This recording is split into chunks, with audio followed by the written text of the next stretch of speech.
Too wind-blown, I hope. I'd like to welcome members, those in the public gallery and those watching the live stream. Councillor Fitzgerald has submitted his apologies for this meeting, and as such I'll be chairing the meeting as Deputy Leader.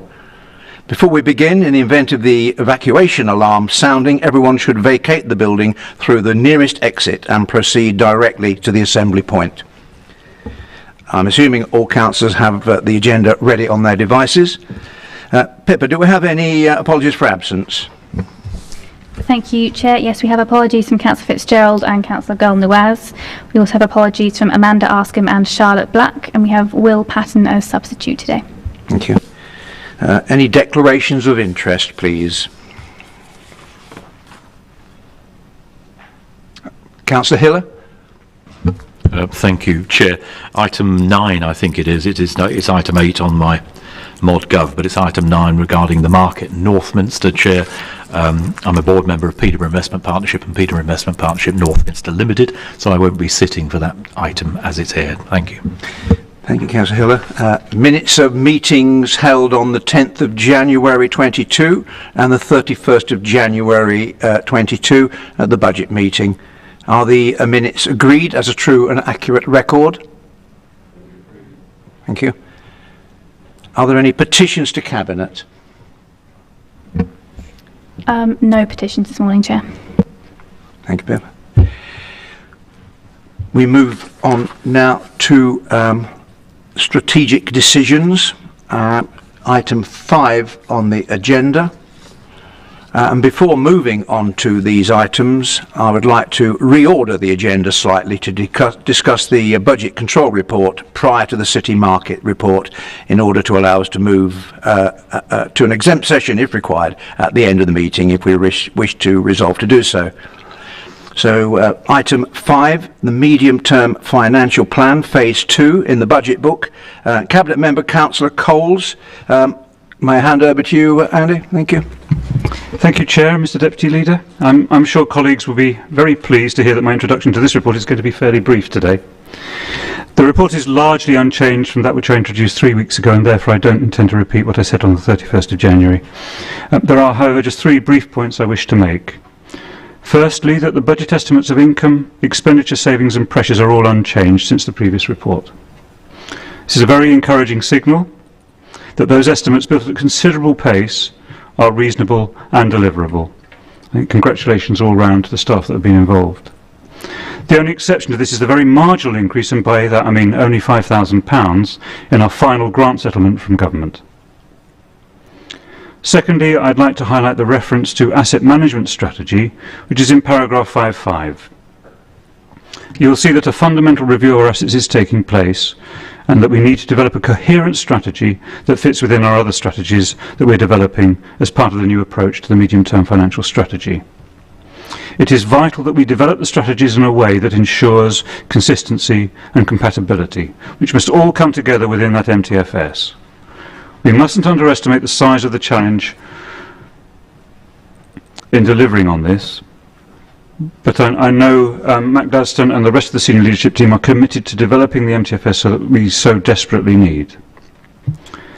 Finally, colleagues, I'd like to draw your attention to the budget consultation feedback shown in Appendix M. I'd like to thank all of those staff and members of the public who took the time to respond, and you will see some heartfelt comments. We do value all feedback, and each response is considered within the overall context of the proposed budget and how we may go about delivering our savings. My thanks also to the unions for their considered response, and I note they await more detail before commenting further. The joint meeting of scrutiny committees earlier this month was for the most part a good and open debate on the budget proposals, and as you will see from the notes in Appendix M, did not result in any recommended amendments to those proposals. Leader, I've kept my promise. I hope to keep it short and sweet, and I'm delighted with the progress the Council has made since our improvement plan was approved by Council in December. And in line with that, I ask that the Cabinet approves recommendations 1 to 8 and notes recommendations 9 to 13. Thank you. Thank you, Councillor Coles. Do we have any questions to Councillor Bisbee? Thank you, Chair. You mentioned in the introduction that we should be encouraged by the fact that the estimates are unchanged since the January report. I just wonder, to what degree of confidence do you have that we will be able to deliver to these budgets for next year? Thank you, Councillor. Well, I think I'm as confident as we can be, given the nature of budget setting in local government. The Chief Finance Officer's statements within the report highlight the risks associated with the budget, and of course, predicting demand for services is more of an art than it is a science. If you look at any in-year monitoring report for any council up and down the country, you'll see a long list of forecast budgets variances. We will no doubt have the same next year, as will others, but the most important factor in any budget build is not to have too much of an optimism or pessimism bias. If your assumptions are pretty neutral in that regard, then the hope is that underspends and overspends will largely compensate each other. But that also requires close monitoring and decisive mitigating actions throughout the year. So, forgive me, back to your question, I'm as confident as I can be at this stage that we will deliver to these budgets. Councillor Irene Walsh, please. Thank you very much, Chair. Yes, I wonder, I believe that you referenced in your introduction a new approach to the medium-term financial strategy, and could you tell us a little bit more about that, please? Certainly, yes. Thank you, Councillor Walsh. I think all members will be aware that our number one priority as a council is to reach financial sustainability, and that means living within our means, without reliance on one-off funding or spending our reserves, and having sufficient levels of reserves appropriate to the risks that we face, and to have funds available to invest in our future. And to achieve that, we need an MTFS that is built upon our ambition for individual services right the way across the council.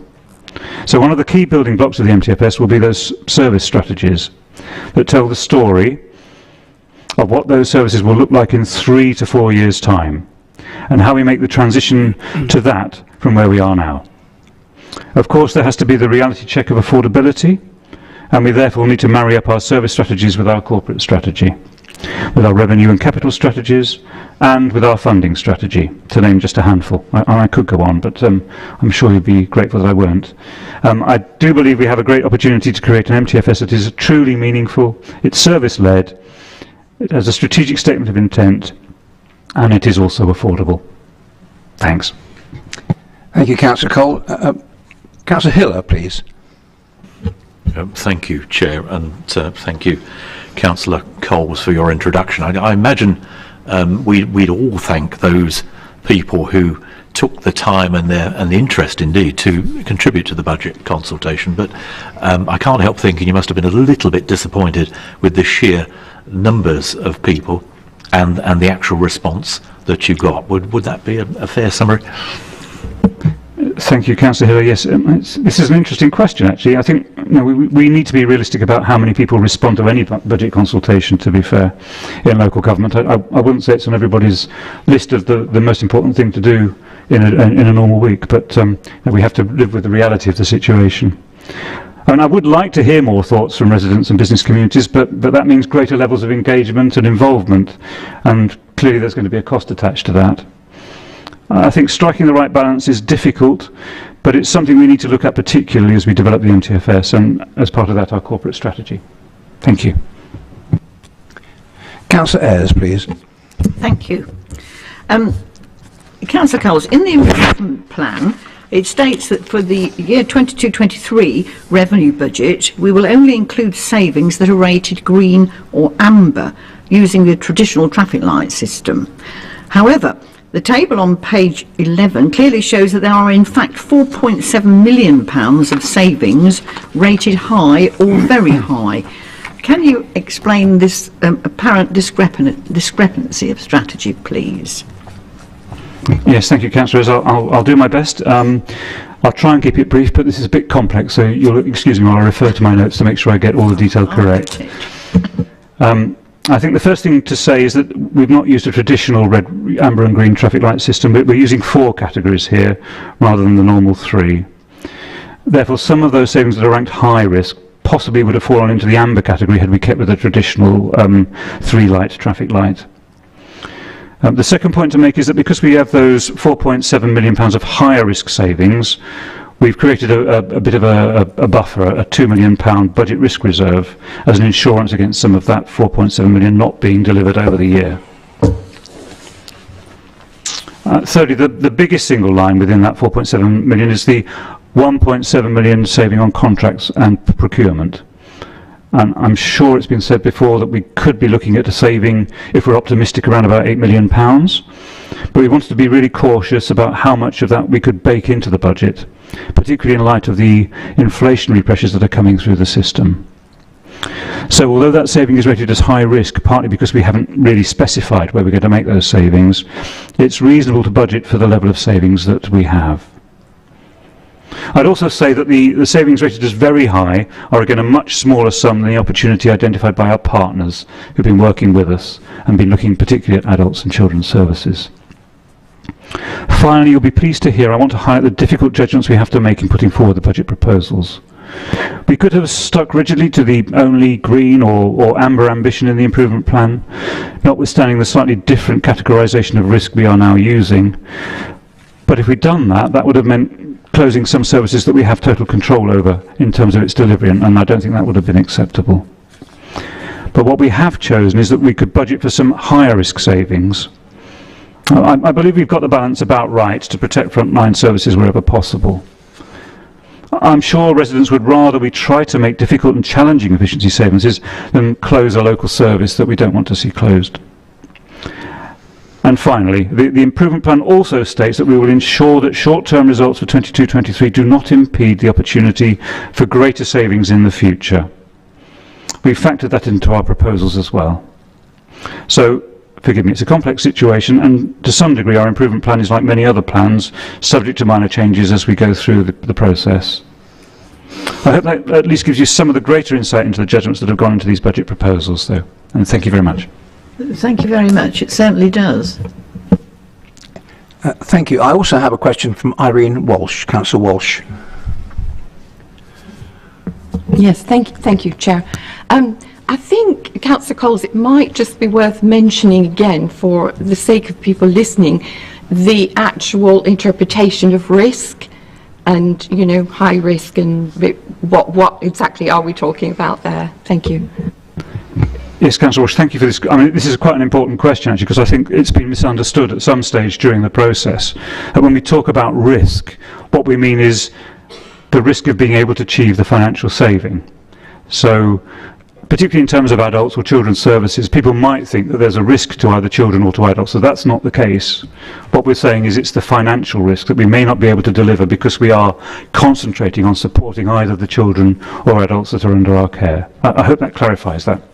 Yes, indeed it does. In fact, it also clarifies the fact that the risk is on the ability to deliver, and that means not putting children and adults at risk, just the opposite of what some people may have originally thought. So thank you for that clarification. Thank you, Councillor Coles. Thank you, Councillor Walsh. That was a good point, well made, and I think that concludes questions, and it's a good way to conclude that list of questions. So what we are discussing now is item 5, Medium-Term Financial Plan Phase 2, and it's recommended that Cabinet approves and recommends to Council. Number 1. This proposed budget includes a council tax increase of 2.99%, 1.99% general tax and 1% adult social care precept, as outlined in section 5.2. Item 2, the phase 2 budget proposals, as outlined in Appendix B, as the basis for the public consultation. 3, the updated budget assumptions to be incorporated within the medium-term financial plan 22-23. These are outlined in section 5.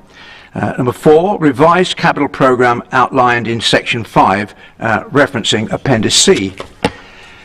Number 5, the establishment of a budget risk reserve and the forecast reserve commitments to fund the cost of transformational investment and implementation of the improvement plan. These are outlined in section 6 and Appendix F. The education budget, as outlined in section 5.6 within Appendix J. The proposed approach to the development of an asset management strategy in line with that included within the improvement plan. This is outlined in section 5.5. 8. The Medium-Term Financial Plan 22-23, Phase 2, as set out in the body of the report and the following appendices, Appendix A to M. I'll leave you to reference those yourselves. It's recommended that Cabinet and Council notes the strategic financial approach taken by the Council outlined in Section 4 of this report. The Council's core funding position following the local government final finance settlement published on 7th of February 22. This shows a 0.005 favourable change in comparison to the provisional settlement previously reported. This is outlined in Section 5.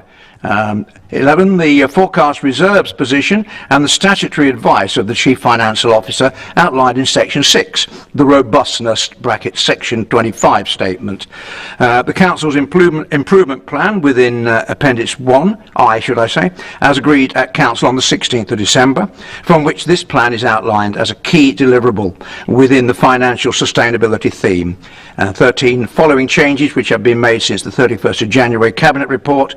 A, confirmation of final settlement and grant allocations, such as the public health, resulting in a 0.005 favourable change in the budget position.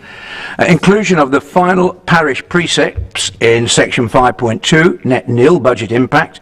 Excuse me. Confirmation of no changes to the estimates and assumptions included in the budget proposals.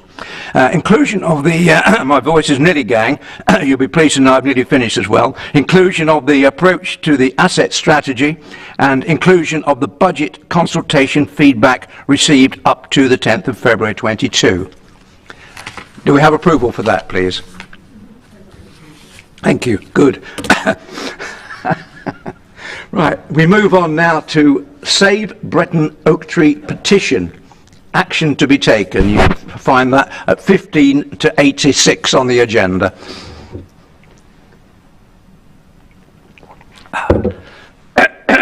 Break for chair to clear throat. I hand over now to Councillor Simons to give the proposal.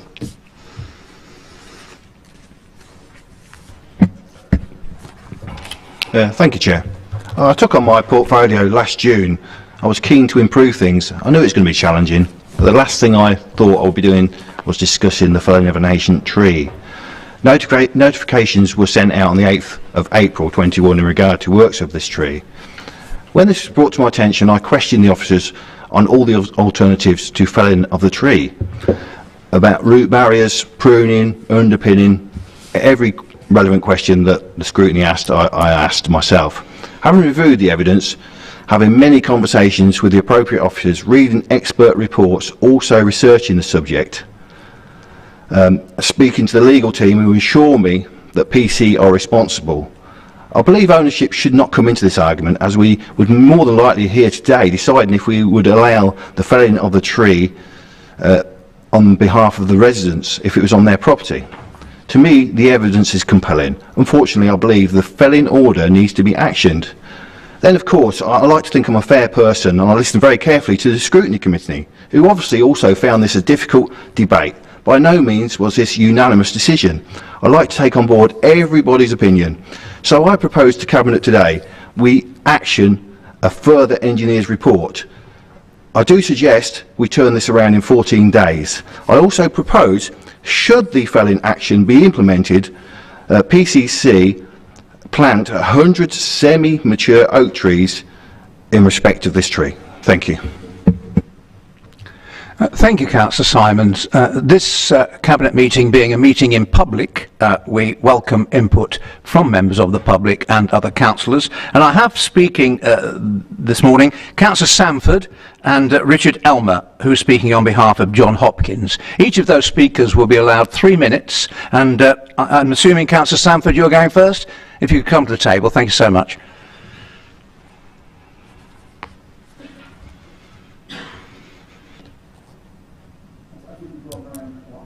So I can time this. Right, okay, yeah. So I'm very grateful to be given the opportunity to talk to the Cabinet. Obviously, I've heard what Councillor Simon said. I'd like to endorse the recommendations that the Scrutiny Committee put forward, which were to both seek an independent report, as he seems to be conceding, but also to actually look at the cost effectiveness of putting root barriers in as an alternative to cutting down the tree. Now, I think there are three issues in this case. What is the cause of damage to the house and the conservatory? To what extent is the council liable for it? And what can be done? So, taking the first one, there's obviously a dispute between the council's structural engineer and Mr. Harpham, who's the one that the local people have commissioned. One says it's subsidence, one says it's heave. So I think getting a third report is something that you should do.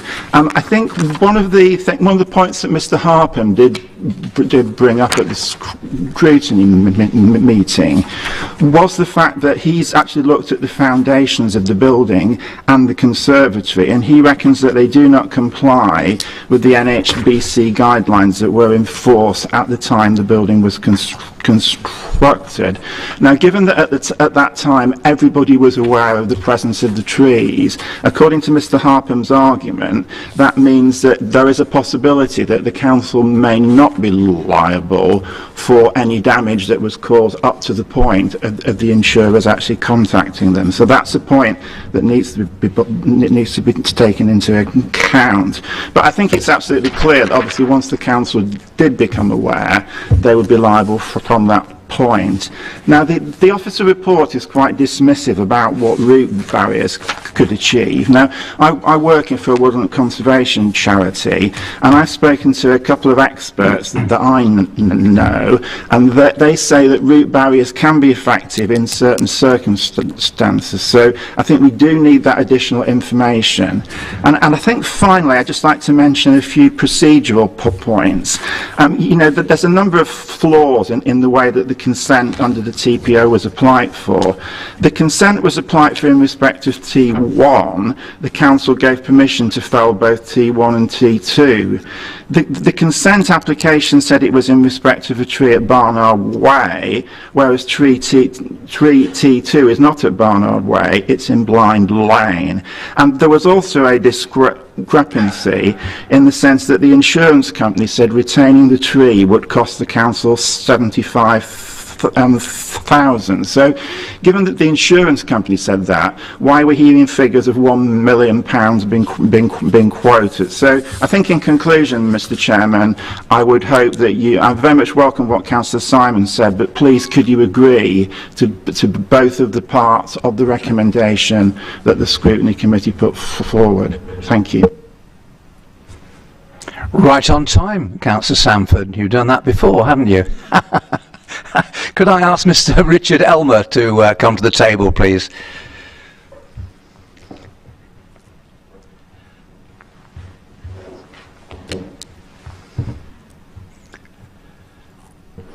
Yeah, never works for me.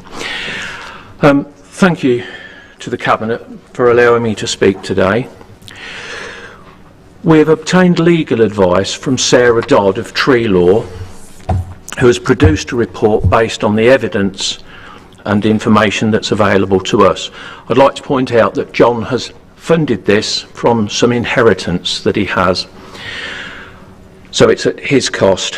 Noble. Sarah isn't in attendance today because of the advice of not travelling on trains unless it's necessary, and she resides in Newport, so as you can appreciate, but she is watching it on the live stream on YouTube. In summary, which should be read in conjunction with Sarah's full report, her main conclusions are: 1, there is key information missing about the current status of the properties at number 9 and number 10 following the removal of Oak Tree T1. Has the movement in the houses now stabilised, or is showing signs that it is stabilising? If that is the case, then considering the removal of Oak Tree T2 would be like taking a sledgehammer to a walnut. It may be either unnecessary or disproportionate. Is forensic root evidence available? That would be needed to establish whether it is T1 or T2 or both that are implicated. There are some very bold statements being made by the council about costs, etc. However, this situation isn't really as bad as it's being made out. The council are worrying about being exposed to hundreds of thousands of pounds of legal damages. The feeling is that this is not correct. The council need more information to correctly make their financial balancing act between caveat value in excess of 300,000 versus the cost of reasonable repair works to the property. New repair schemes exist now that maybe weren't available or considered when this claim began. Also, the installation of root barriers is not as dramatic or costly as implied by the council's report. Basically, other solutions exist that can be effective and aren't as drastic or as final as the removal of T2. Sarah would be prepared to facilitate an off-the-record, without prejudice meeting with Sedgwicks, the loss adjusters, to establish the current status of the claims. This is an easy thing to arrange and could quickly resolve matters for all parties. Sarah's main advice is that any action on T2 should be paused to allow time for her report to be read. There is only one chance to get this right, and there are still many grey areas, in particular surrounding the current status of house number 9 and 10. This advice is very much in line with the recommendations of the Scrutiny Committee to pause and gather more information. The other point that Sarah advised us on is that That's 3 minutes. Sorry? You've had 3 minutes. Well, can I If just you could conclude, please. Thank you, Mr. Elmer. Okay, I've got a copy of Sarah's report which I'd like to hand out to everyone so that they can be in full awareness of all the information. And I would like to just say that this gives there is another point which Sarah advised us on, and that is... Are you winding it up, Mr. Elmer? Yes, Sorry. I am, yeah. Cases have changed since the enactment of the Environment Act 2021. This gives the public more right of a voice, and there is time to consult, and the right to complain to the Office of Environmental Protection for breaches of environmental law. Super. All done? All done. I would like to hand out these. I've no objection. Any objection from Monitor Officer for that? No. No? Okay, thank you. Thank you for your points, and be good to see the report.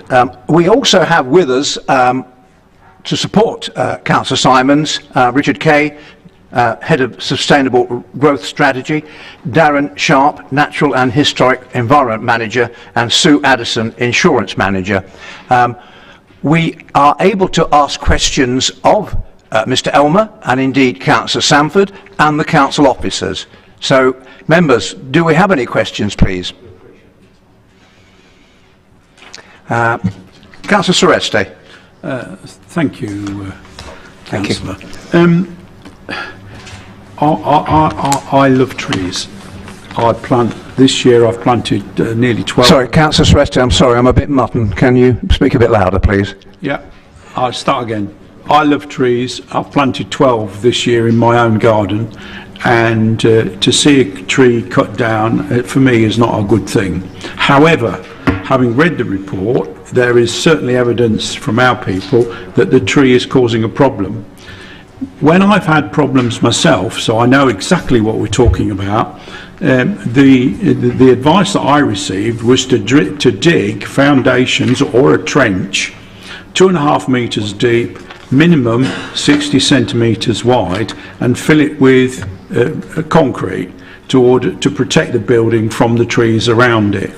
It wasn't cheap, but has anybody actually costed what a tree barrier would cost, where we would put it, and I don't see why it wouldn't be affected. I don't believe that it wouldn't be effective. It's just a question of how much money are people prepared to spend to put the right barrier in to make it work.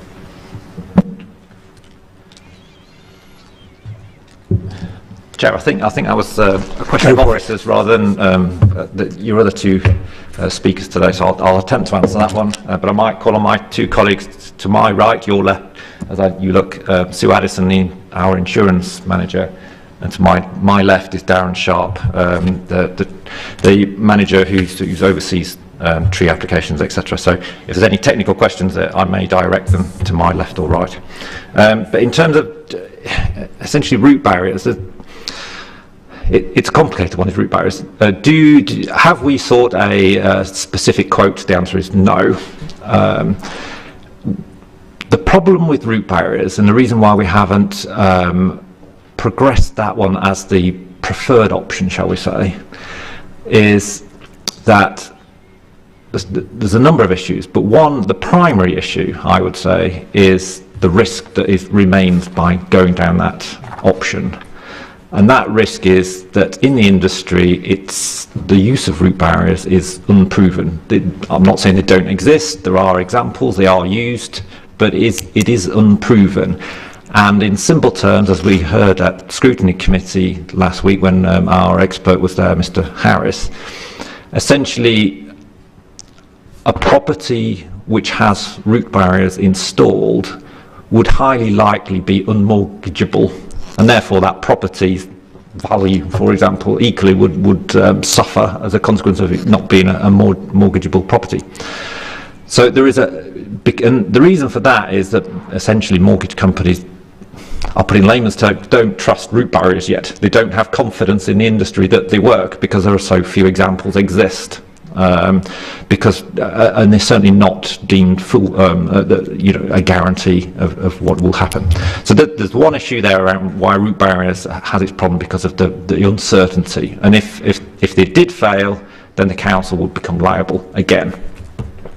The other issue around the root barriers is that where you would install those root barriers would not be on our land. It would have to be on the homeowner's land. So clearly that's out of our control. That would be a negotiating process. And significant costs entailed, not only just for the implementing it, but the actual compensation, because then effectively where you've got root barriers, that land you cannot be touched again, but clearly you can't stick your dirty spade in it, or you can't build on it, or you can't do anything with it because you would be breaching that root barrier. So essentially the homeowner would reasonably be seeking compensation for the loss of use of their land where you've actually place this root barrier, as well as the actual cost of installing it as well. So there's a whole host of reasons there why that's not been the officer's preferred recommended route to date. Simply high cost, not as high as some of the other options, admittedly, but it's the risks involved and the liability that remains, and the likelihood that the homeowner themselves may well not be willing anyway, because of the problems that they would have on either reselling or remortgaging or whatever that particular property. So that's why we haven't gone down that route as a preferred option, but we have looked at it as an option. Thank you, Mr. Kay. I have a question from Councillor Coles and indeed from Councillor Hiller, but if I could ask Councillor Sanford to come from the floor at this stage. I want to keep the debate as open as possible at this stage. Thank you. Could I just say, Chair, sorry to interrupt you, my question has been answered in full by Mr. Kay, so can you delete me from that list? Thank you, Councillor Hiller. Councillor Sanford. Yeah, if we're allowed to respond to questions, I think all I would say on the issue of root barriers is what the Scrutiny Committee is asking for is that some degree of independent cost-benefit analysis being carried out, because my experience and talking to other people doesn't agree with the assessment that Mr. Kay has. Just like to make a couple of points. Peterborough City Council actually uses root barriers. I had an instance of a tree in Payne's Home, which is in my ward, that was not causing subsidence to a house, but was pushing up the pavement.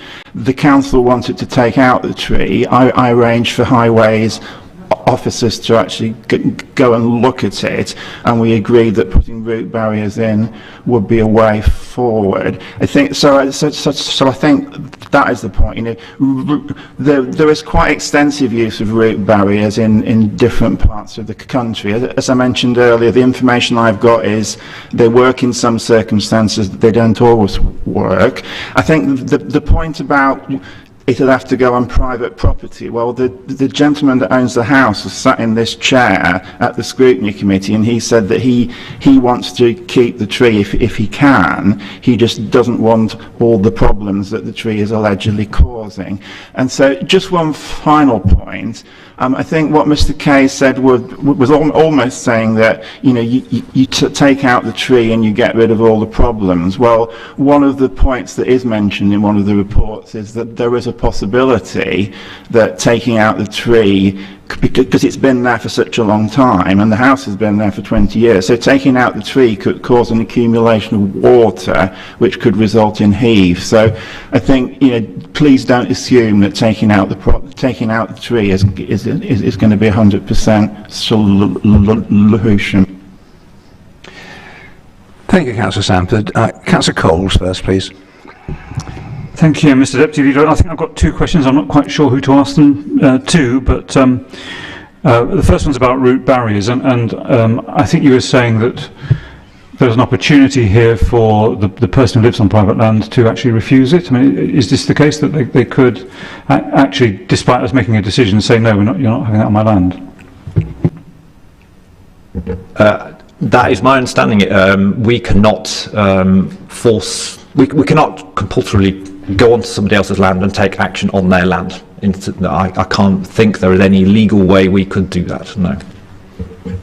Thank you. Then I think the other one, which is, I mean, it's been brought up, is the difference between the subsidence effects and the heave effects. I'm aware of some of those. How one tells the difference and the variance between the different experts. I just wondered if you could sort of comment a bit further on that and why we go down one line and when another expert thinks it's another line, and how we could best resolve that question. Yes, so I may well come to one of to Darren Sharp if we get technical on some of this, but in summary, our expert, who Mr. Harris, who was at scrutiny last week and has 40 years in the industry of subsidence claims and exactly this sort of issue that we're talking about today around the country, his advice, based on the evidence, is that it is clearly subsidence. It can't possibly be heave. Subsidence occurs, as I'm sure people are aware, in the growing season. The tree sucks water out of the ground, the clay shrinks and things fall. Whereas heave is obviously the opposite. Heave occurs where the ground is typically dry over a number of years, and then for whatever reason that soil suddenly becomes wet, and then the heave occurs, you know, where that hadn't taken place for a number of years. So typically that might occur a heave might occur, for example, if there's been wide scale vegetation clearance that had been there for 20, 30, 40 years, you know, and the property had been built in that time, and then all of those trees, or a big proportion of those trees, are removed, then clearly there's suddenly an opportunity then that the soil may wet, and that might well heave here.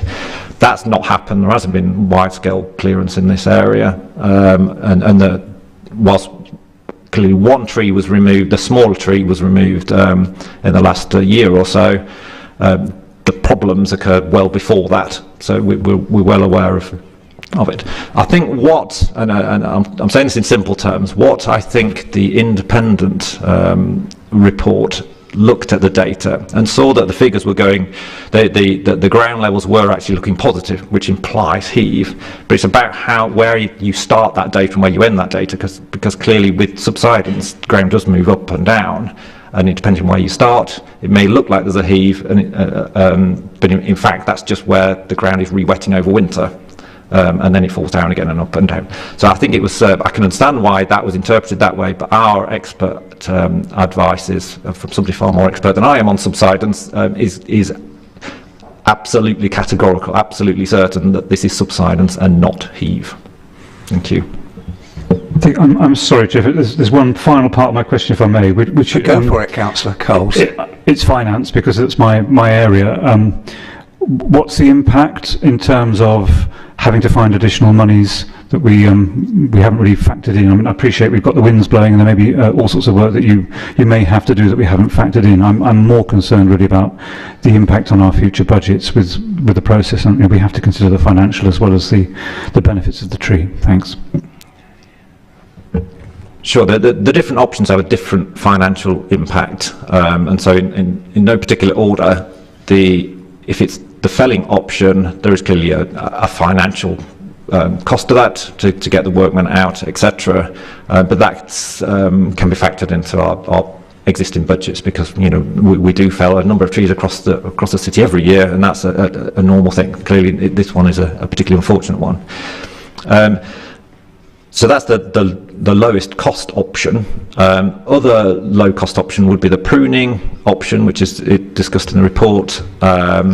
Similar cost to the felling, except that there would be an ongoing annual cost because you'd have to prune it every year or every couple of years. But again, not huge sums. The big issue with that one, though, is that you would have to prune the tree so significantly that it wouldn't look like it looks today, that tree. It would be a significantly reduced tree in order to have a chance of being effective. So there is a relatively low cost and a relatively small cost annually on that option.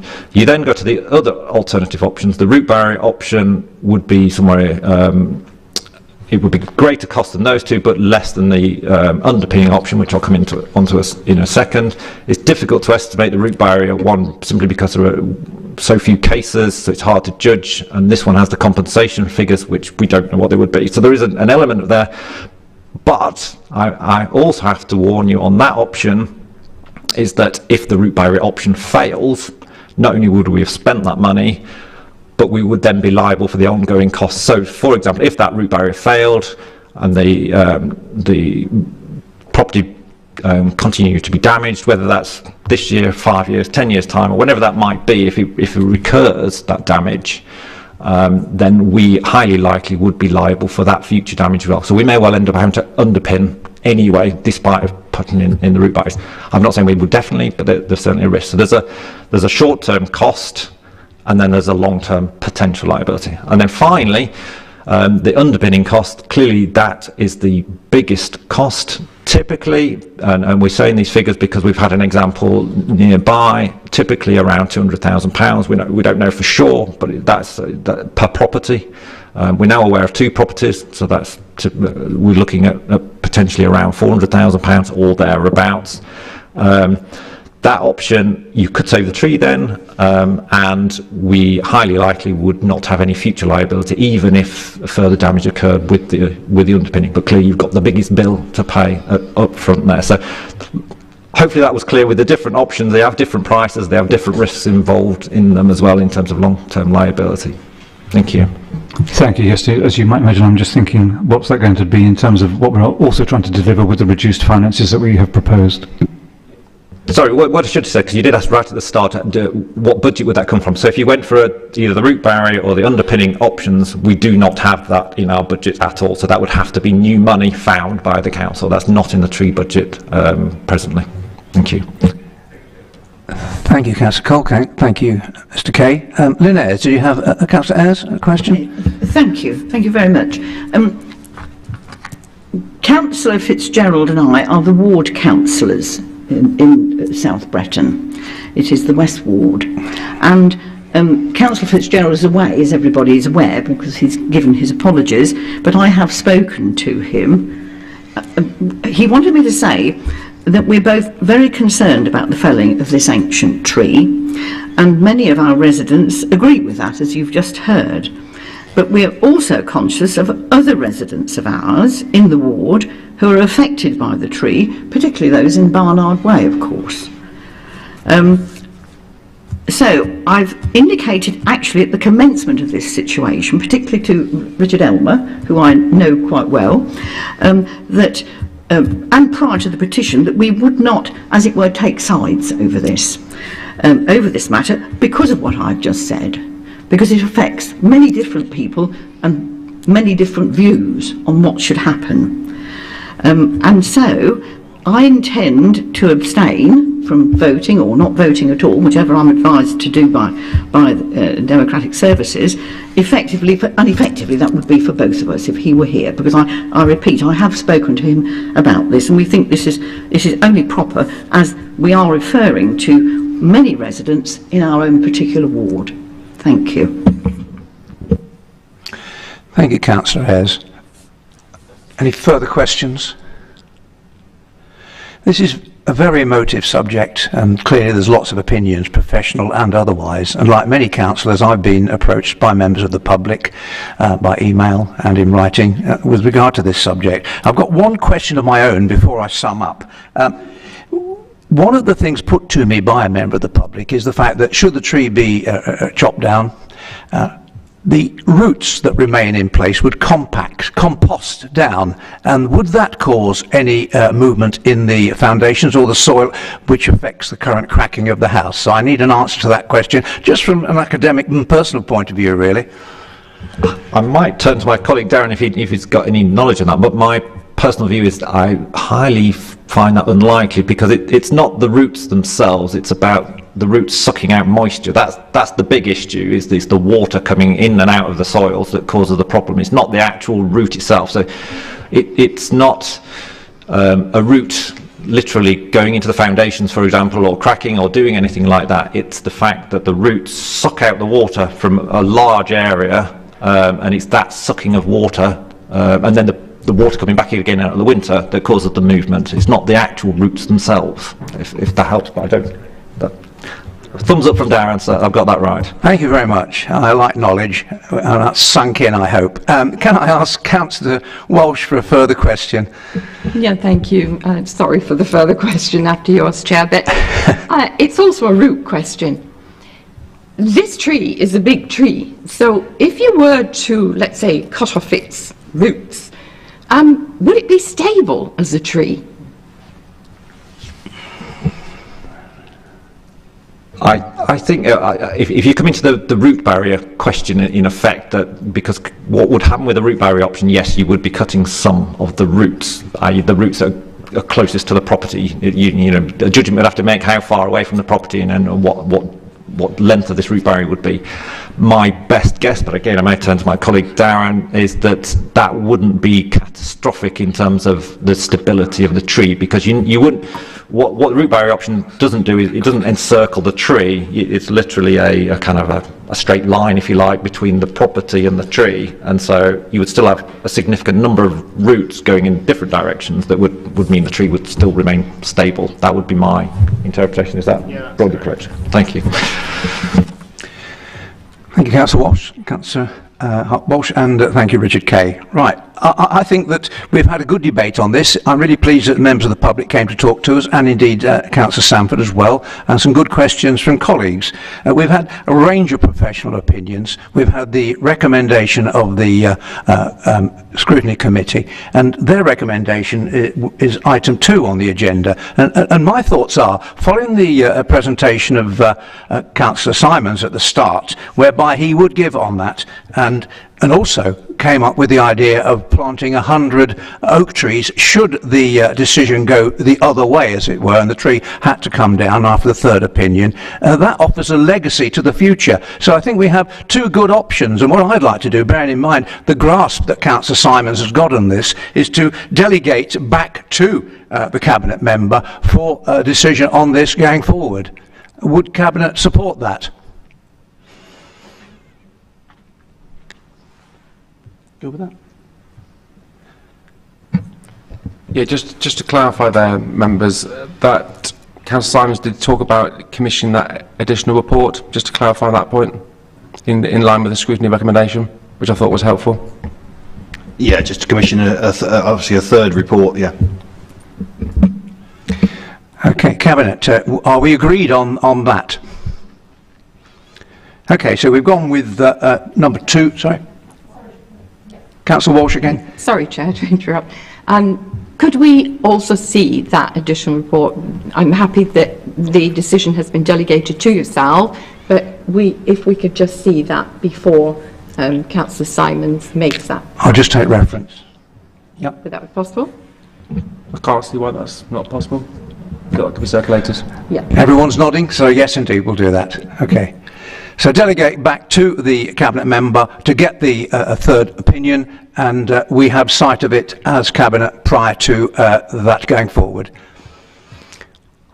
I have a question from floor. Are we okay with that? It's just a quick question of clarification. There were actually two parts to the recommendation the scrutiny committee put forward. One was about getting a third report. The other one was doing some investigation into the feasibility of putting route barriers in. So, are you agreeing to both of those, or only part of it?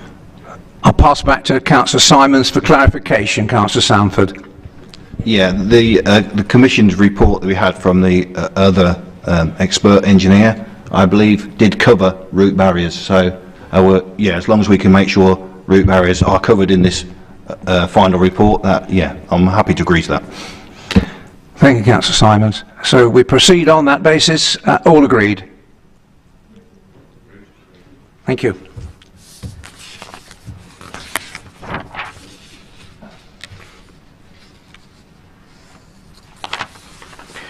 We are now on item 7, Peterborough Housing Allocations Policy, pages 87 to 158.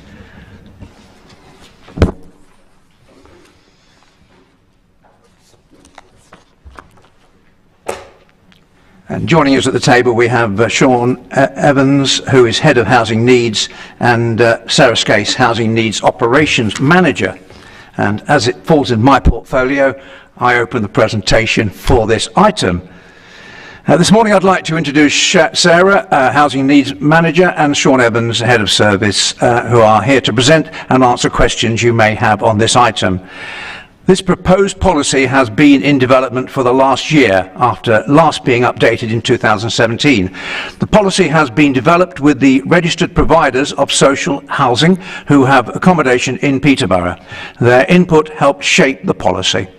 Officers have also undertaken a 12-week consultation with the public and partners before making some final adjustments in advance of presenting to the Community Scrutiny Committee last month and then to Cabinet this morning. The demand for social or affordable housing far outstrips supply. The policy changes are ambitious but seek to enable the Housing Needs Service to make the best use of the housing stock available to them by utilising, should I say, the allocation of housing as homelessness prevention tool, whereas previously priority would only have been awarded to a household after it became homeless and were brought into the Council's temporary accommodation. The change in policy is a key component in the Council's strategy to reduce the use of temporary housing accommodation for homeless households, and which in turn will have a positive impact on the Council's budget in future years. I'd like to hand over to Sarah and Sean, who will take your questions, members.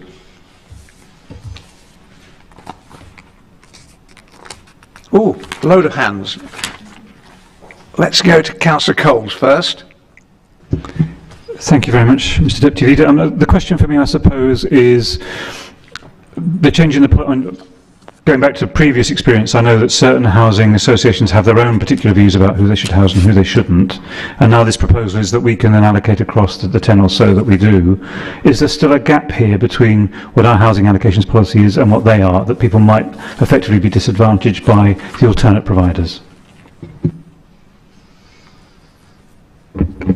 Yeah, thanks, Councillor. So the allocations policy is our set of rules, essentially, as to who we consider to be a qualifying person for an allocation. The eligibility criteria to be a qualifying person set out in the policy will apply with most housing associations. There are a couple of housing associations that have their own lettings policies, and there will be some difference between our allocations policy and their lettings policies. What the allocations policy gives us is the ability to discuss those individual cases on a case-by-case basis with those partners, so that we can come together with an amicable solution to support that household.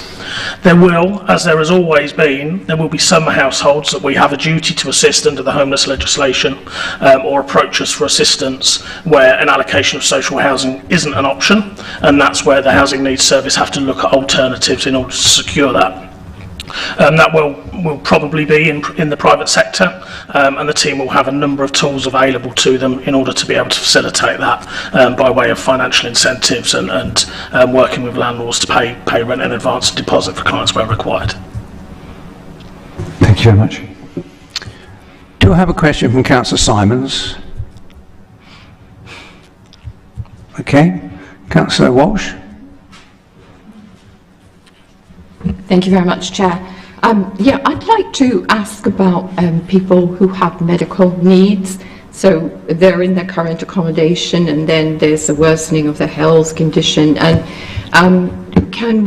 do we ensure, does this policy ensure that they are given the right level of priority?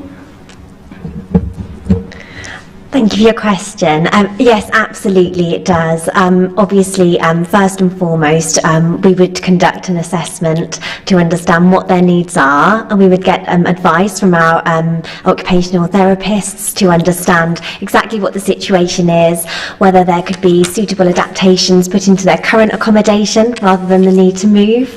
And of course, if that's not an option, then we would be looking to award them priority on the housing register through that understanding of what their needs are.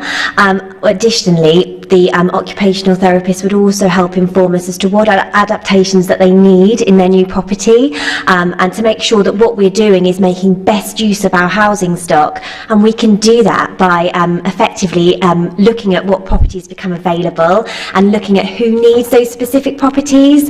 So what I think is quite exciting about this new policy is it gives us that opportunity to ensure that where we have a property where there are adaptations, it's going to the right household, it's going to those people who really need it. Councillor Bisbee. Thank you, Chair.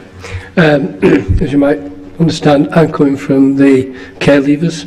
How are they going to be impacted by this? Also, what about forces that are leaving the forces? How are they going to be impacted? And potentially, what about people leaving prison who've been in long term and are coming out? That usually end up on a Friday afternoon with very little money, etc. So how are they going to be impacted by this, please? Especially ones leaving foster care. Okay, thank you. So I'll pick all those off one by one. So care leavers. Care leavers are specifically mentioned in the policy. Obviously, as a corporate parent, we want to make the transition from a caring environment into independent living as smooth as possible. We have arrangements in place with our leaving care team so that any young person who's coming to the age where they're going to leave care undergoes an assessment by their social worker and personal advisor, determines what the most appropriate accommodation is for them moving forward.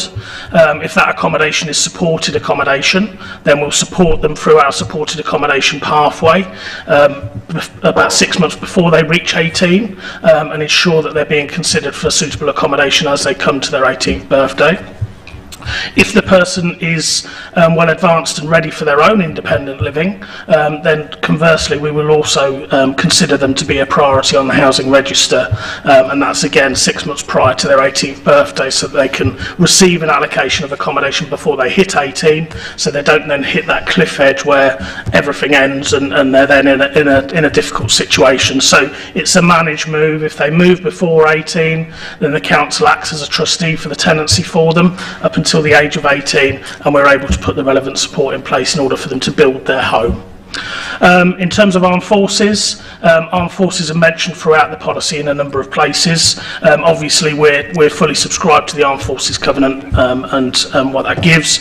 The local connection criteria that we apply doesn't discriminate. If you're a member of the Armed Forces that's leaving service, then we welcome you in Peterborough.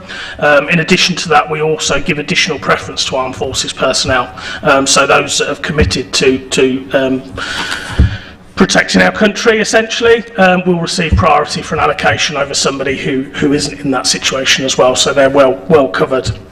In terms of prison leavers, obviously stable accommodation is one of the key contributors to reducing reoffending, so we work with our colleagues in probation as well as the prison to ensure that the transition from prison to general life essentially is as smooth as possible. It's not possible in all cases, but what we need to do is ensure that we mitigate the risk as far as possible.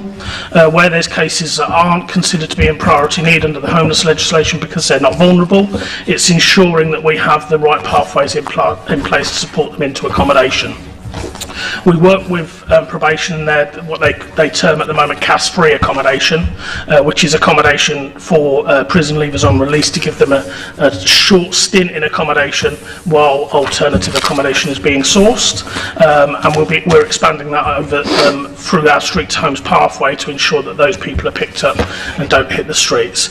And in the small number of cases where they do hit the streets, our outreach teams are obviously out regularly picking those people up and supporting them into accommodation before they become entrenched. Thank you. It was that cliff edge as well that I was interested in. Thank you. Thank you, Councillor Bisbee. Thank you, Sean. I have Councillor Soreste now with a question. Thank you, Chair.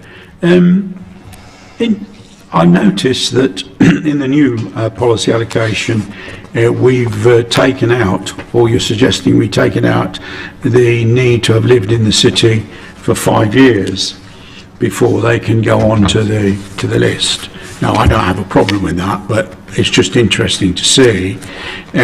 What I would like to know, if it's possible, I don't expect you to have the answer, but you might be able to send it to me at some point, is, you know, that policy was introduced for good reason. We all know why. We don't need to go into the detail. Some years ago, I'd like to know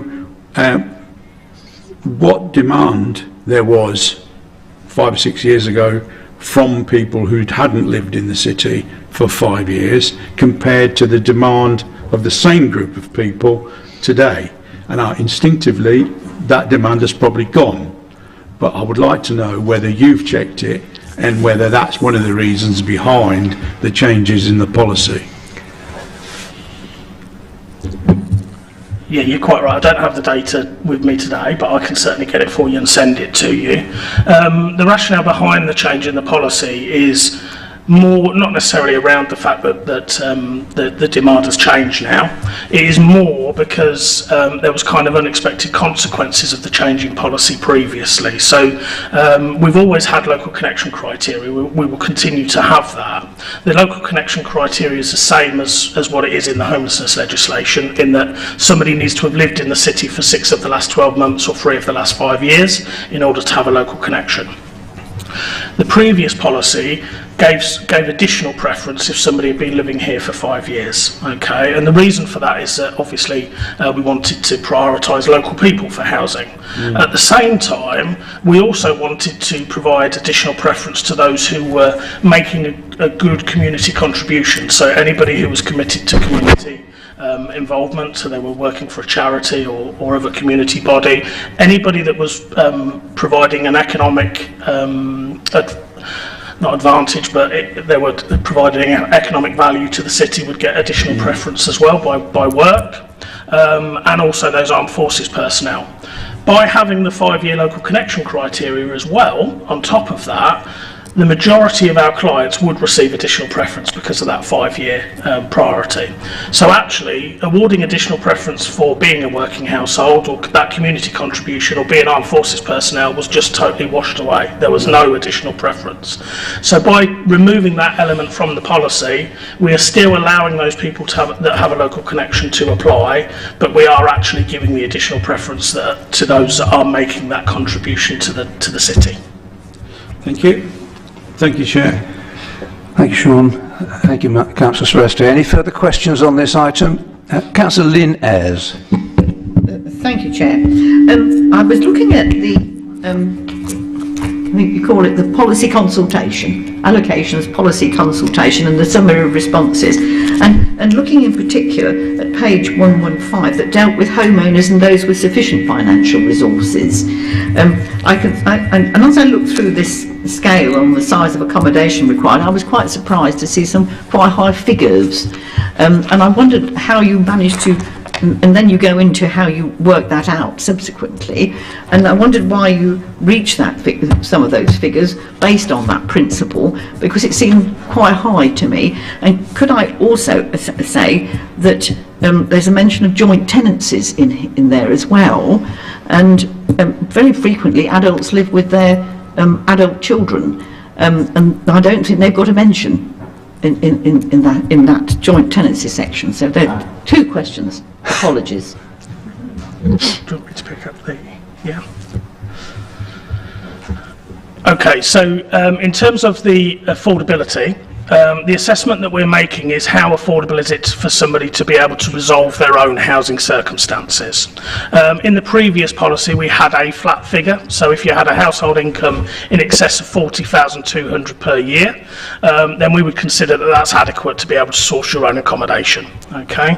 The feedback that we've got, and obviously changes in the climate since the last policy was implemented, is while that may be correct for somebody that's seeking a one-bedroom or two-bedroom property, actually if a household has a 4 or 5 bedroom need, then having a household income of £40,000 is not going to secure you a 4 or 5 bedroom property.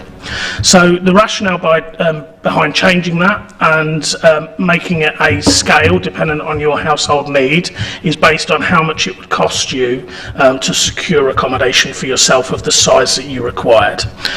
So that income threshold has come down for those households that require a one-bedroom property, and has increased for those that require a 3, 4 or 5 bedroom property. And yes, the numbers are quite large, and that's because the cost of those types of accommodation is quite significant. Councillor House, all yours. Yes, it is on. Do you work on the principle that the children must have separate bedrooms, all of them, when you're contemplating that, for example? Or do you work on the principle that some of them can sleep in the same bedrooms? You do. Yeah, so we apply the same criteria as what would be applied for housing benefit assessment. So we'd expect any two children of the same sex to be able to share a bedroom up until the age of 16, and any two children of opposite sex could share a bedroom until the oldest child reached the age of 10. Joint tenancy point where I mentioned about the fact that I think it's certainly in this consultation paper there's only mention of people being married, living in civil partnership, etc., cohabiting with another person, but obviously many parents live with their adult children, probably just 2 people or even 3. So what would you do then? Yeah, absolutely. Ultimately, at the point that the allocation was made, the applicant would be able to decide who was included on the tenancy. So if they wanted to have an adult child included as a party on the tenancy, then that would be their choice at that time. Okay. Thank you. No problem. Thank you, Councillor House. Thank you, Sean.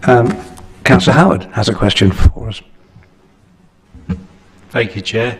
The current proposal gives priority to those who will work with us to prevent their homelessness, excuse me, and demotes priority for those who don't and require temporary accommodation, which to me sounds entirely sensible.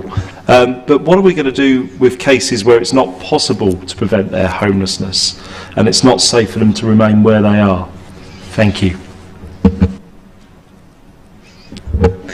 Thank you for your question. Yeah, absolutely. And the policy does take into account those specific households that you're talking about here. So those households, we completely recognise that in the majority of cases, we want to work to prevent homelessness, and that's exactly what the ethos of the policy is about, is come to us, work with us, help us prevent your homelessness, and we will give you priority to do so. But we do recognise that there's a cohort of people who can't do that, as you mentioned, who maybe, for example, are fleeing domestic abuse, where it's not safe for them to remain in their current accommodation, and we recognise that in the policy by awarding them that same priority as that person who would be able to remain in their property in those specific situations. Thank you, Sarah. I have another question from Councillor Soreste. Thank you, Chair. Thank you for allowing me another question. I'm sure most of us have had this situation in their own wards. Quite often today, between 30 and 40% of our community get divorced and then meet somebody else. And the gene pool gets improved, and we get some more toddlers with different genes. Quite often, how do we take that into consideration? Because quite often custody will be, a father might have them for one weekend and mother has them for next weekend, and they might have a couple of kids themselves as well. One of the biggest problems I find in my ward is when you get a situation like that, when you know, 2 kids have come from somewhere else for the weekend or for a week, it's a real problem on housing them and keeping them properly. Now, what do we do about that? Because I don't seem to have got any satisfaction anywhere. Yeah, it's a real challenging situation to be able to meet with the allocation of social housing, unfortunately. Essentially, we consider an allocation of housing in the same way that we would consider a award of benefit. Okay, so you can only receive state benefits for those children once. So we would look at which household member was receiving the benefits for those children, whether that be child benefit or whether that be housing benefit, and we would award similar priority to the household that was in receipt of those benefits, because that would be the member of the household that was the main carer for those children. Obviously, we would look at ensuring that any allocation of accommodation to a single applicant who had access to children would be as large as possible in terms of a one-bedroom property that had its own bedroom and living space, and also we would consider an allocation of 2 or 3 bedroom accommodation where there was no requirement from a family that required it. So it's not an easy nut to crack. Unfortunately, there isn't enough housing to go around. We're not in a position that we're able to allocate accommodation to a household that are not going to fully occupy it all of the time.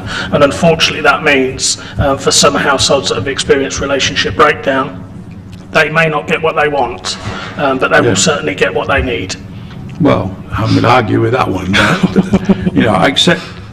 Thank you, Leader. I mean, thank you for the answer. It's probably what I expected, but it's something that I think we've got to look at, because it does cause real problems within our families and communities. And whilst I completely accept that is the correct answer, it's not the answer that is needed, it's the answer that is written down on paper that says that's what it should be. But actually, the family that is suffering from that particular situation, and I've got a few in my own ward, that is not the correct answer. So, you know, I don't know what we're going to do about it, but we need to do something about it. Thank you, Councillor Seresti. Do you have any other questions, please?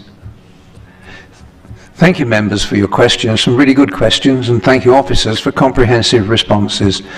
This is item 7, and the recommendation is that recommend the new allocations policy to full council for approval. So Cabinet recommends the new allocations policy to the full council for approval. Do we have agreement on that? Thank you. We've now changed agenda items. Thank you, officers. You can escape. We've now changed agenda items, as I mentioned earlier on, so we now move to the Budget Control Report, December 2021, and that'll be Councillor Coles. Thank you very much, Deputy Leader. The report in front of you is based on information available as at the end of December. I'm delighted to say there is again an improvement on the previous month's position. Although the bottom line position is unchanged at break-even, the underlying position has improved by almost £500,000 since last month. The consequence of that is that our budget drawdown from our reserves has reduced by the same amount since last month, and it's now reduced by over £7 million from the budgeted position. The vast majority of that improvement since last month has come from the Place and Economy and Resources Directorates. Unfortunately, we do have some unavoidable pressures to report within the People and Communities Directorate. I'll come back to 3 or 4 specific areas of change shortly, but I'd like to remind Cabinet that before Christmas the Council introduced further restrictions on non-essential expenditure. This has been a significant factor in the improved position we see today. We do need to remember that although much reduced, we're still using reserves, as shown in this report, that's not sustainable, as you know. We also need to be mindful that the last part of the year includes those traditionally unpredictable winter months. And whilst these forecasts are based on best intelligence, we still have to negotiate with the final quarter of the year. My final word of caution is around the economy generally and the heating up of inflationary pressures. Although unlikely to significantly impact on this year, we will need to keep a watchful eye on how this develops and what the impact might be next year, in order that we have appropriate mitigation plans ready. So I'd just like to come back to 4 specific areas, and I'd like to highlight the key changes there. Within the education services, we're faced with a rising number of children with educational health care plans requiring transportation to and from school. But the costs of delivering this service are increasing, and it makes the pressure twofold. Everyone knows about the rising cost of fuel and the national shortage of HGV drivers, but what it's meant for us is that some of our taxi and transport drivers have transferred across into the haulage sector and are no longer providing a taxi service. So we now have a further pressure of £200,000 in transport. We have recognised these challenges, and you'll remember in the budget for 22-23 we invested some money into this area to cover the rising costs. The Council has an arrangement in place with Cross Keys Homes, and has done for many years, where the Council receives income as a result of a VAT shelter. This is a complex area, I won't go into the details, but in the main, the level of income is driven by the amount of building and maintenance work carried out on properties managed by Cross Key Homes, and I'm pleased to say we're expecting an additional £170,000 this year as a result. And lastly, some good news within the waste, cleansing and open spaces and Peterborough Highway services. Due to a combination of reduced expenditure on our key contracts and additional income generation for work we've completed for other local authorities. So that's great news. I'm delighted to report a further £400,000 improvement in position within this report. You will note in Appendix D the business rates and council tax performance. This provides the detail of our collection rates and other key information. The report shows a positive picture. Households within the city receiving local council tax support is continuing to reduce, which is good news. Business rates, collection rates are improving each month, and the collection rates in respect of council tax are ahead of the target we set at the beginning of the year. I hope this provides Cabinet colleagues with comfort that we continue to ensure we collect every penny possible, as we will throughout the course of this year and beyond. Finally, moving on to capital, I mentioned in our last meeting that we were developing a capital strategy, and this now forms part of the medium-term financial plan report and provides a framework and direction of travel for us to work towards. So, Leader, I recommend that Cabinet notes items 1 to 4 in the recommendations. Thank you. Thank you, Councillor Cole. A very positive report. Looking down my list, Lynn Ayres, Councillor Ayres. Thank you, Chair. It's a good report, as we've just heard, good news report. We've seen improvement as the years progressed. Can you tell me, Councillor Coles, are we expecting further improvement before the end of the financial year? Thank you, Councillor Ayres. Yes, it is good news, and I believe this latest forecast is an appropriate one. My confidence is in part due to the detailed explanations that officers have provided us. However, we need to remember it's just a forecast, and it's based on the most available intelligence at this stage. As I've already mentioned, we're still to report on some of the more trickier winter months. That being said, I'm as confident as I can be. As for the second part of your question, as an optimist, I hope there's a little more to come.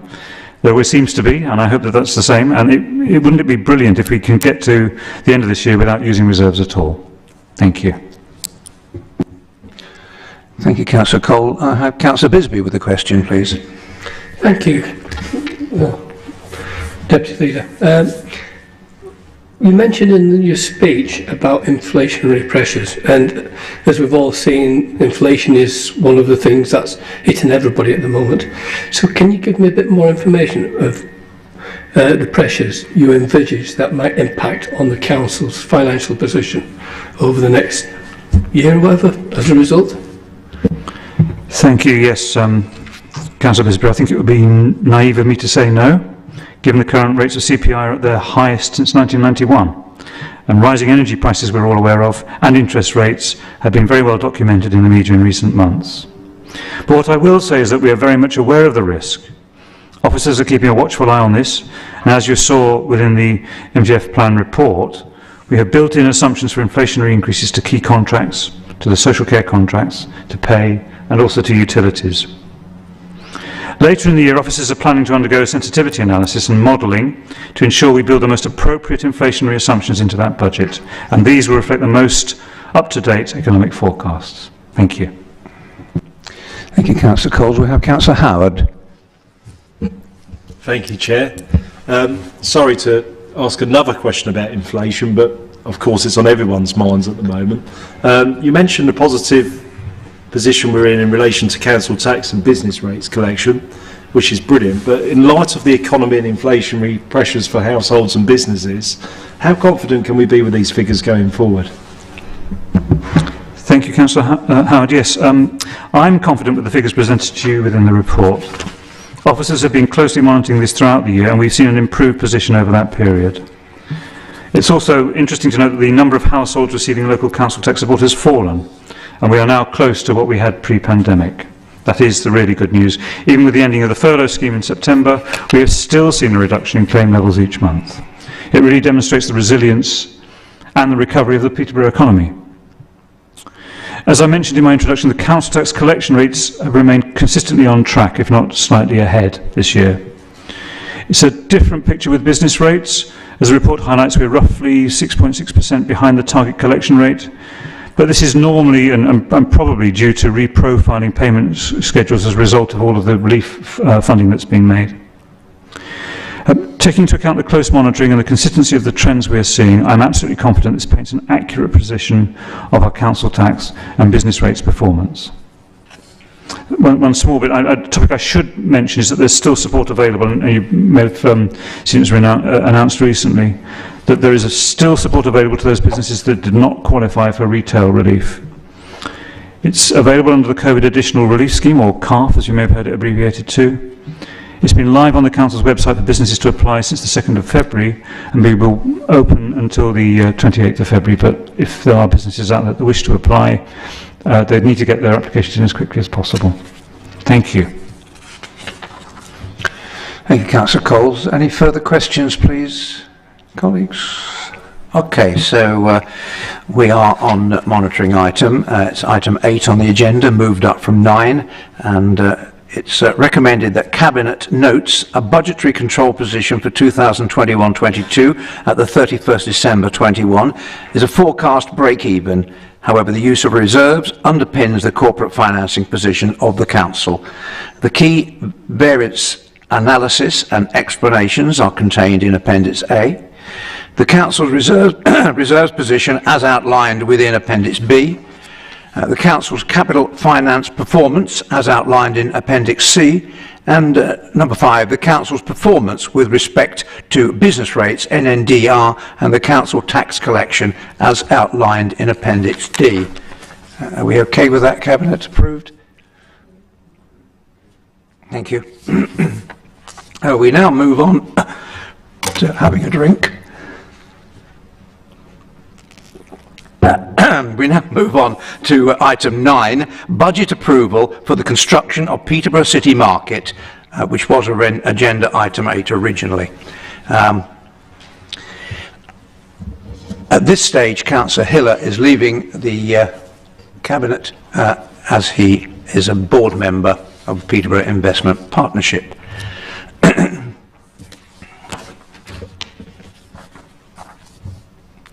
I'm pleased to present to Cabinet this important report, which represents the final part of the process to both relocate our city market and to kickstart the redevelopment of the Northminster site.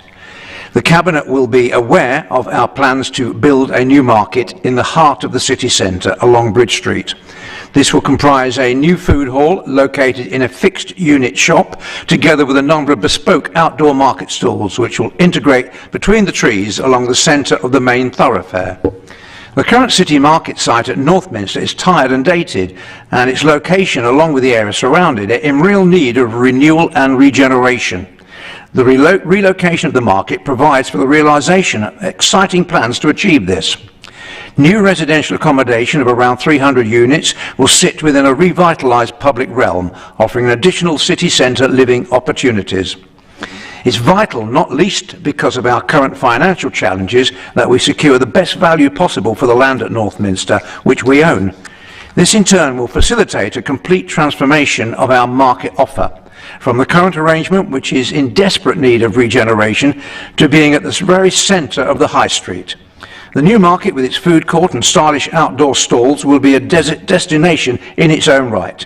This offer will be supplemented by a series of temporary pop-up markets throughout the year, taking full advantage of the full length of Bridge Street and into Cathedral Square. Two important decisions are therefore required today to enable these exciting changes to happen. Firstly, we need to consider and formally approve the sale of land at Northminster to the Peterborough Investment Partnership, achieving the best value we can. Secondly, we need to consider and formally approve the investment needed to relocate the existing city market and create a new market along Bridge Street. I'm personally very excited about these plans, which will add vibrancy and opportunity to the heart of the city centre, as well as providing much needed accommodation.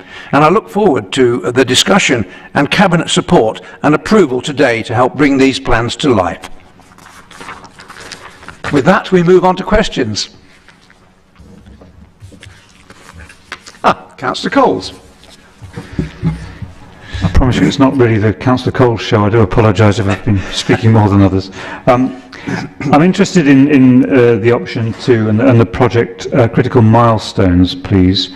Can we look at the risks and any concerns people have, and how confident we are that we're going to achieve these required actions and within the budgetary framework? Thank you. Thank you, Councillor Coles. We have Adrian Chapman here to answer that question.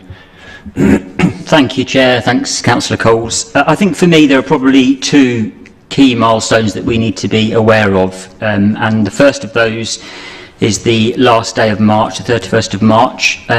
This is a date that will require the Peterborough Investment Partnership to be on site, making a start on the development in order to secure the £14 million worth of grant funding being made available through the combined authority. The second key milestone then is on the 30th of June, and that's our absolute backstop date to provide full vacant possession of the whole site in order that the development can progress according to the plan.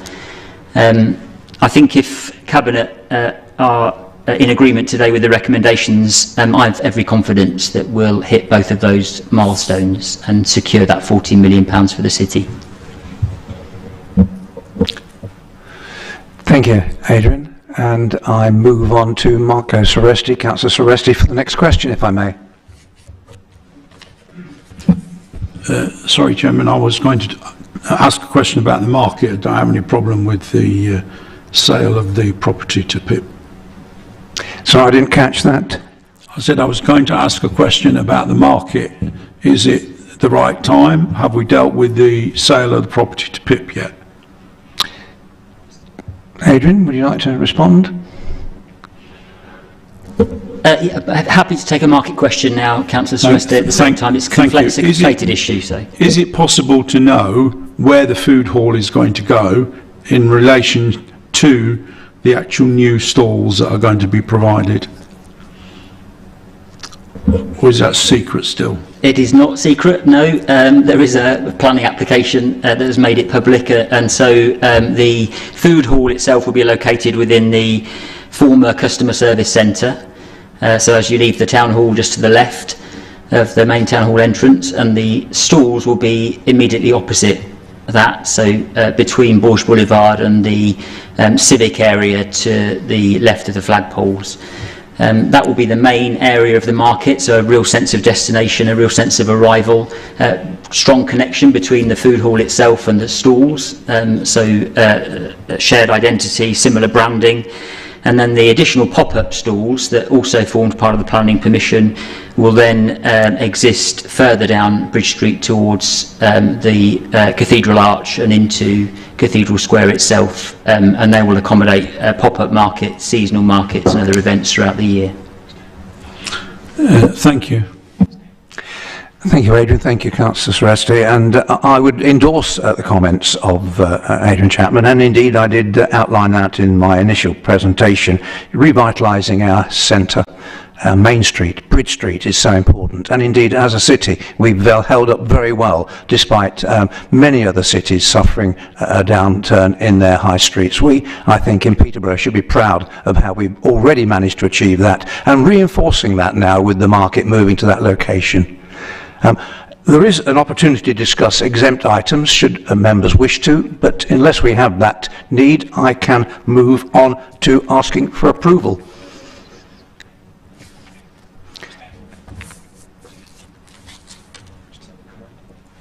Sorry, you want to comment? Yeah, sorry. Matt Gladstone, CEO, wishes to comment. Thank you, Chair.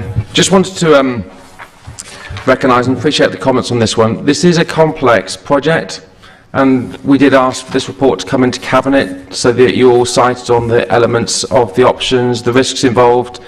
And it's not every day you get £14 million coming down from the Combined Authority, and actually it's really important that we maximise that opportunity. So, I did ask for this report to come in.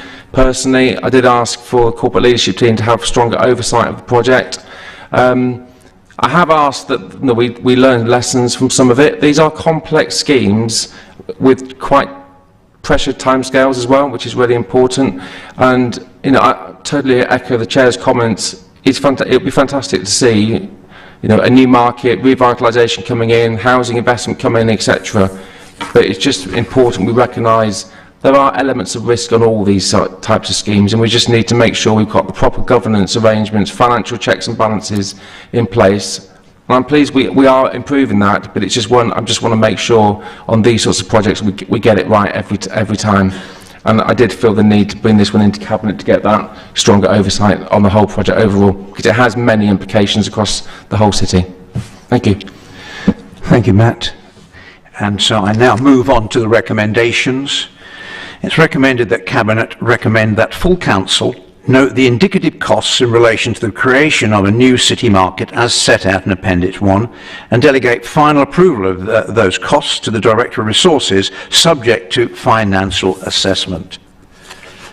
Approve funding from reserves for the revenue cost to achieve vacant possession of the Northminster site and to meet costs associated with decanting market traders to a temporary location whilst the permanent market is under consideration, if necessary. That's the caveat. Approve the transfer of a capital budget from strategic property of up to £450,000 for the construction of the Peterborough City Market. Approve the proposed sale of the land at Northminster to Peterborough Investment Partnership, PIP, as set out in the exempt Appendix 3, with phased completion dates of the 31st of March 22 and the 30th of June 22, subject to the final valuation and compliance with best consideration requirements in line with the joint venture agreement with the PIP and with final terms delegated to the Director of Resources and Director of Law and Governance in consultation with the Cabinet Member for Finance. Do we approve that, colleagues? Thank you. Thank you. A fairly long agenda today, and I think that brings the meeting to conclusion. Thank you. Thanks for your time.